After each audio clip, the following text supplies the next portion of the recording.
उत्तराखंड के प्रकृति प्रेमियों और देश दुनिया के टूरिस्ट के लिए एक बड़ी खुशखबरी है। देवभूमि उत्तराखंड का एक और छिपा हुआ खजाना जल्द ही पर्यटकों के लिए खुलने वाला है।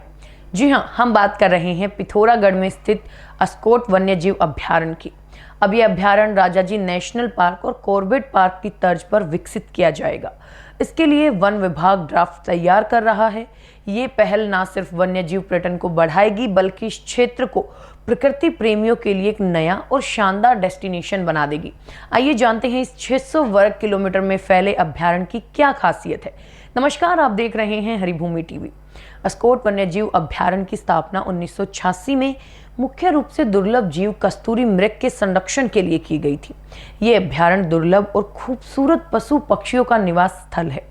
यहाँ आप देश विदेश के टूरिस्ट जैव विविधता के साथ ही यहाँ के शांत वातावरण और हिमालय के मनमोहक दृश्यों का लुत्फ उठा सकेंगे। इस अभयारण्य में पक्षियों की लगभग 250 और स्तनधारियों की 37 प्रजातियां पाई जाती हैं। यहाँ उत्तराखंड का राज्य पशु कस्तूरी मृग और राज्य पक्षी मोनाल भी देखने को मिलता है। इसके अलावा हिम तेंदुआ, हिमालयन काला भालू, हिमालयन थार और ब्लू भेड़ जैसे दुर्लभ जीव भी यहाँ मौजूद हैं। ये अभयारण्य 2000 फीट से लेकर 22,654 फीट की ऊंचाई तक 600 वर्ग किलोमीटर क्षेत्र में फैला हुआ है। अस्कोट वन्यजीव अभयारण्य को प्रकृति का जड़ी बूटी बैंक भी माना जाता है। यहाँ पौधों की करीब 2600 प्रजातियां हैं। इनमें यारसा गंबू, सालम पंजा, कुटकी कूट, जटामासी, अतीस जैसी कई दुर्लभ और औषधीय जड़ी बूटियां शामिल हैं। यहाँ आने वाले देश विदेश के पर्यटक न सिर्फ वन्य जीवों को देखेंगे बल्कि इस अनोखी जैव विविधता से भी रूबरू हो सकेंगे। ये अभयारण्य आदि कैलाश और कैलाश मानसरोवर यात्रा मार्ग से लगा हुआ है। इसके पास ही धार्मिक दृष्टि से महत्वपूर्ण छिपला केदार भी है, जहाँ हर साल बड़ी संख्या में लोग पूजा पाठ के लिए आते हैं। यहाँ से पंचाचूली जैसी बर्फीली चोटियों के मनोरम दृश्य भी बेहद करीबी से देखे जा सकते हैं।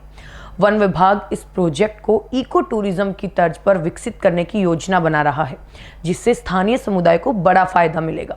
यदि इको टूरिज्म गतिविधियों के संचालन की स्वीकृति मिलती है तो यहाँ रोजगार के अवसर बढ़ेंगे। अभयारण्य के आसपास के गाँव के युवा पर्यटकों के लिए गाइड का काम करेंगे और स्थानीय लोग होम स्टे का निर्माण करेंगे। इससे स्थानीय उत्पादों की बिक्री बढ़ेगी और समुदाय के आधार पर महिलाओं को भी कृषि या हस्तकला के उत्पादों को बेचने में आसानी होगी। सबसे महत्वपूर्ण बात यह है कि स्थानीय लोग वन्य जीवों की निगरानी करेंगे, जिससे अवैध शिकार कम होगा और वन्य जीवों तथा वनस्पतियों का संरक्षण सुनिश्चित होगा। पिथौरागढ़ के डीएफओ आशुतोष सिंह ने बताया कि अस्कोट अभयारण्य में विभिन्न कार्यों के लिए 10 वर्षीय प्लान तैयार किया जा रहा है।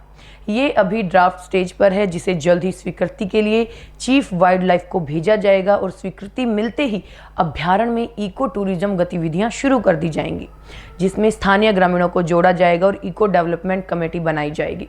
इस पहल में एंटी पोंचिंग और पेट्रोलिंग गतिविधियां भी शामिल होंगी। तो ये थी उत्तराखंड के अस्कोट वन्यजीव अभयारण्य को टूरिस्ट डेस्टिनेशन बनाने की पूरी योजना। आपका इस पहल पर क्या विचार है और क्या आप इस अभयारण्य को देखना चाहेंगे? हमें कमेंट बॉक्स में जरूर बताएं।